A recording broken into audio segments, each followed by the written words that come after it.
All right, what's up, my brothers? So in this video, we're going to be reviewing this article I've had forwarded to me about a dozen times. Greg Mateos is the author, and the title is The Rise of Lonely Single Men. Subtitle is Men Need to Address Their Deficits to Meet Healthier Relationship Expectations. So you guys wanted to hear my feedback on this, so let's dive into this. The key talking points they've summarized here are: dating opportunities for heterosexual men are diminishing as relationship standards rise. So translation, what that really means is that women have greater expectations of men if they're going to enter into a relationship with them. If you've been sleepwalking through life over the last few decades, women have been encouraged to get degrees, go into the workforce, pay into the tax system, buy their own real estate. Basically, they don't need no man, which is why you hear a lot of the sound bites today, like a woman needs a man, like a fish needs a bicycle. So women have higher standards for men than they have ever had before, for relationships only. That sets aside when they have like that strong, genuine, burning desire for a guy that they'll hook up with, like the alpha seed sort of thing. Next point says men represent approximately 60% on dating apps, lowering their chances for matches. I'd probably argue the representation of men on dating apps is at least that, if not higher, if not maybe even much higher, like 70-75%. And we already know through data, and I've covered this in my book as well, and probably at least 2 chapters where I talked about 1 or 2 of these points, but essentially most women find most men on dating apps unacceptable. They swipe right on like less than 20% of men. The vast majority of guys that they see on dating apps do not meet their minimum standards. The next point says men need to address the skills deficits to meet healthier relationship expectations. Translation, men need to be better. And I'm in full agreement. There's a lot of guys today that just want women to like them for who they are.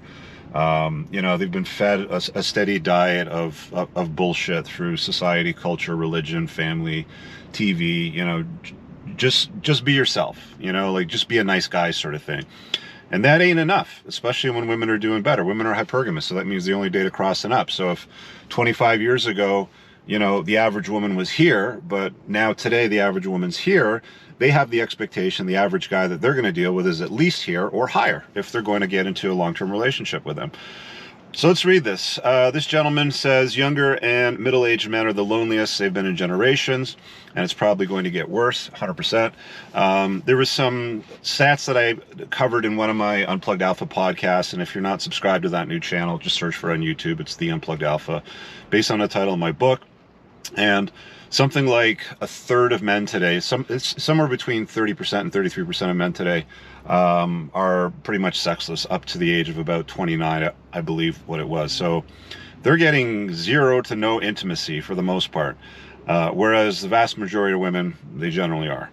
And he goes on to say, this is not my typical rosy view of relationships, but a reality of nonetheless. Over the last 30 years, men have become a larger portion and a growing group of long-term single people. And while you don't actually need to be in a relationship to be happy, men typically are happier and healthier when partnered. What he's not talking about there, which is also obvious as well if you didn't catch it, is that if most men are not in relationships or single and lonely and lacking intimacy, and women are getting sexual intimacy, that means that they're sharing a lot of guys. So the highest value guys, alpha chads, end up being with multiple women, in most cases not in long-term relationships. They set up types of relationships like FWBs, friends with benefits, short-term dating, one-night stands, hookups, stuff like that. Let's go on here. So the 3 broad trends in the relationship landscape that suggest heterosexual men are in a rough road. Dating apps, whether you're just starting to date or you're recent divorce and dating again, dating apps are a huge driver of new romantic connections in the United States. The only problem is that upwards of 62% of users are men. Competition in online dating is fierce. Blah, blah, blah. Relationship standards. Women obviously have higher standards. It goes on to say, with so many options, it's not surprising that women are increasingly selective. I do life... I'll skip that part about his TikTok because it's silly. I hear recurring dating themes from women between the ages of 25 and 45. They prefer men who are emotionally available, who are good communicators, and who share their values. That's cute, because they're not hooking up with those guys. Oh man, the dichotomy of the alpha seed and beta need, man, it'll never cease to amaze you. Get my book if you haven't read it. I cover a lot of these details there. It's pinned in the top comment. Skills deficit is the next point. For men, this means a relationship skills gap. If not addressed, will likely lead to fewer dating opportunities and longer periods of being single. There's less patience for poor communication skills today.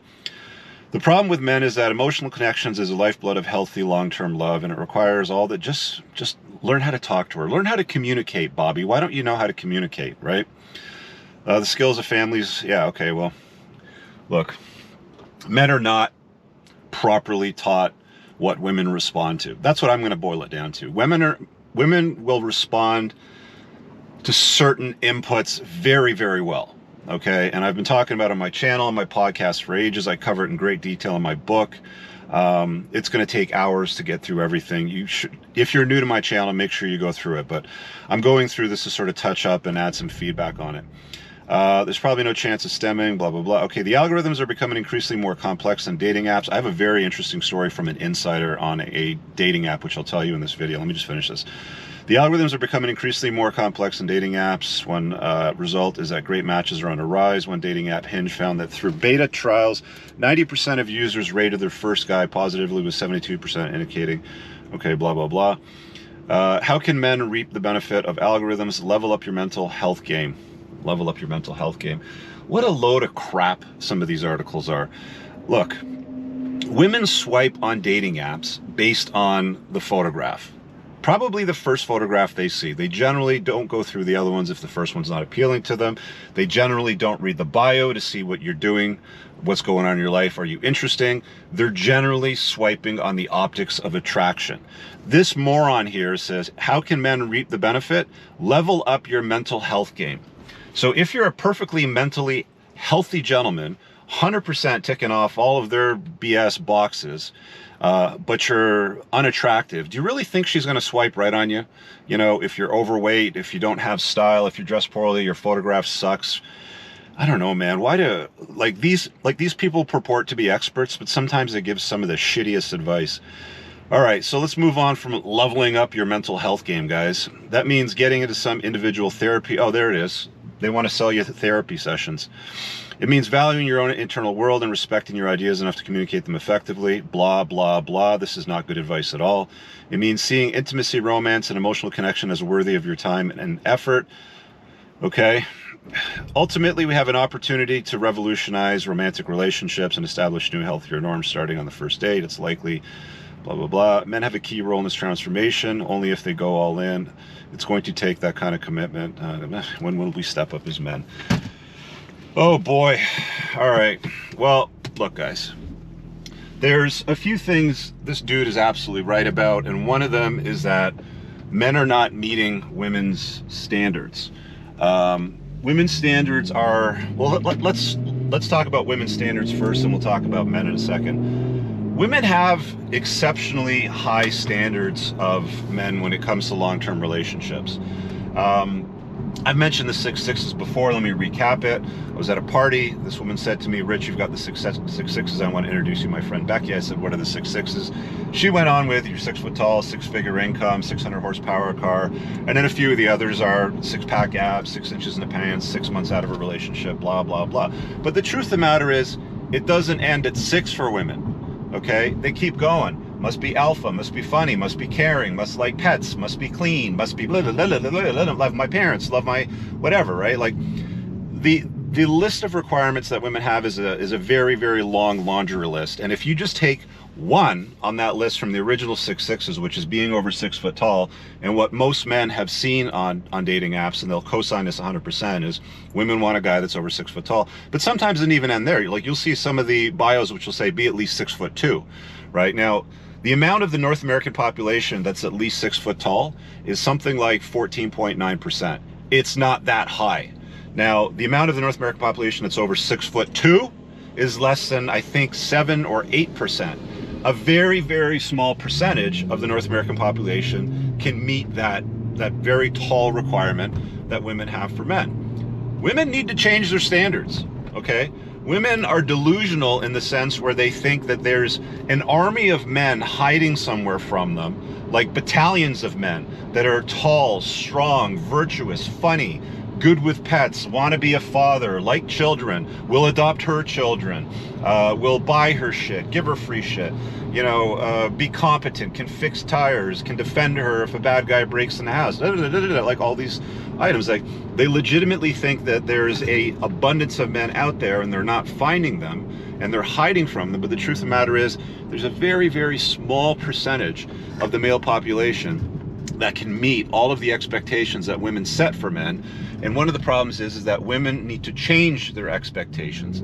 I've said they need to lower them, they need to change them. I don't care how you want to measure it, but they're unrealistic. So that's one of the problems. The other problem is that, look, if we're being honest, the vast majority of North American males suck. They have no game, they're unattractive, they don't have anything interesting going on in their lives. They just don't tick off enough of the boxes that they can attract women. And then guys that have difficulty competing get pissed off at the chads that are getting all the girls, and the girls get pissed off that they have to share, you know, these guys with other girls because they want, you know, exclusive rights to them. So yeah, men do need to step up their game, but it's not mental game. You don't need to sign up for fucking therapy sessions like this guy's, you know, suggestion and get your mental health in order, or more women will swipe right on you. Bullshit. Women swipe right on the optics of attraction. Do you look masculine? Are you fit? I mean, let's just use fitness as one of the metrics, one of the most important metrics, because in North America, there is a pandemic of obesity. I think something like 70%, upwards of 70% of the North American population is in a category of an unhealthy BMI index, okay? Fat, morbidly obese, you know, borderline fat. But either way, you're not in very good shape. I can't tell you how many guys, you know, have messaged me, called in on my shows, and they're all like, I am an awesome top shelf guy, blah, blah, blah, blah, blah, but I'm, you know, 5'10" and I weigh 230 pounds. And it's like, well, like, are you a bodybuilder? Are you an athlete? Or are you fat? Well, I'm kind of pear-shaped. Okay, so you're fat. So let's start with the optics of attraction being, why don't you look fit? Okay, starting with something simple like that. Are you competent? Women like competent men. They like guys that can fix shit, that can solve problems, that know how to make it rain. They know how to make money, right? I mean, if you're making less money than she is, like, how do you expect a chick to want to get involved with you on a long-term basis? If you're a hot dude, if you're a Chad and you're out at the nightclub or the bar or whatever, and you know whoever she is, you know, is down to hook up with you, that's fine. But that's short-term, right? That's short-term mating, and women are doing a lot more of that these days, getting their notch counts up, hooking up with random guys because they're having a hard time finding, you know, better men. We'll just call it better men sort of thing. So do guys need to be better? Yeah, you know, guys do need to step up their game. But again, it's not mental game. It's like, you know, like, pillars of attraction are so simple. They're like, go to the fucking gym, pick up heavy shit and put it down. Do you look like a man when you're standing in front of the mirror? Do you have a V-taper? One of the most important optics of attraction for women, and it's not talked about enough, and I've covered this in my book, and again, I've covered this in other videos as well, is women are attracted to guys with a V-taper. So it doesn't matter if you're 5'7" or 6'7". If you're 5'7" with a V-taper, but you're 6'2" and fat, she's probably gonna pick the V-taper guy, okay? It's proven. It's proven. Evolutionary psychology has proven that the 1.62 ratio, shoulder to waist ratio, is exceptionally important in women's mate selection categories. So broad shoulders, narrow waist matter. How do you get broad shoulders? You lift weights, you do shoulder presses, you do lateral raises, things like that. I'm not going to explain everything that you need to do. It should be obvious to you. For crying out loud, you're a guy. Just do a quick Google search or YouTube it. Get a fit physical body. Make sure you're not carrying a ton of belly fat around your waist, sort of thing, right? So again, guys need to be better. They need to learn game. You know, like, getting a match is one thing, and that's just like one simple problem, okay? Because you can get the match, but the problem is once you've gotten the match, now, do you know what to do with it? Again, I've talked to a lot of women that are like, most guys suck at dealing with women. They don't know how to date. you know, they get too needy, or they message them, or they text them too much, and, you know, sort of stuff. And it's like, if you don't understand what women respond to, which is a concept of what is like coined as game, basically, if you don't understand what women are going to respond to, and you don't play that game, you're going to lose out. So there's unattractive guys or borderline attractive guys that have really good game that can get a ton of women, right? There's guys that are very attractive that have no game that end up getting some women, or maybe short-term hookups, but they don't understand why they're not getting any kind of long-term commitments, or women don't want to be with them over a long-term basis. There's this convoluted vortex of bullshit that sort of like starts this entire like issue of debating all the things. Is it men's fault? Is it women's fault? Is it society's fault? Is it culture? It's all of that.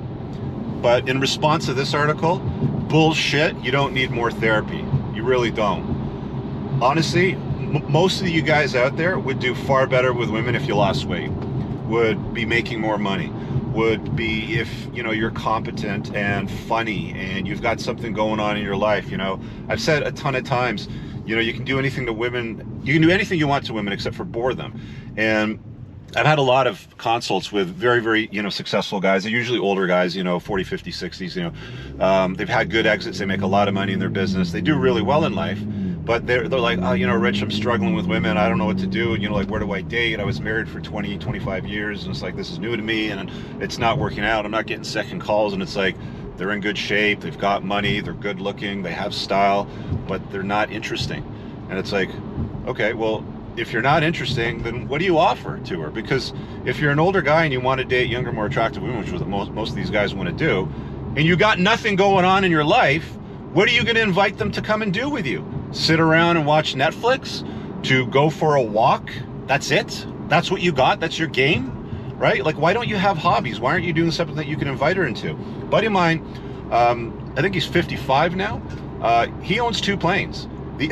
This guy is hilarious because he doesn't even know what game is, but he pulls it off. He's like, yeah, I was out with this chick the other day and it was Canada Day and they were doing fireworks, so I took her up for a flight and she saw the fireworks, sort of thing. And it's like, you know, is going on in the plane while I'm flying, sort of thing. And it's like, okay, you know, dude understands game, doesn't know what he's doing, but because he doesn't live a boring life, it's easy for him to get dates because he's got cool shit going on in his life to invite them into. I'm not saying you need to have a plane to get girls or to have a good experience with girls. What I'm saying is you need to have something interesting and captivating going on in your life. You can't be a boring dude, right? Like, I don't know, if you like off-road cars, take her jeeping for a picnic up a frickin' Baja mountain or whatever, something like that, to a beach, to a sandy beach.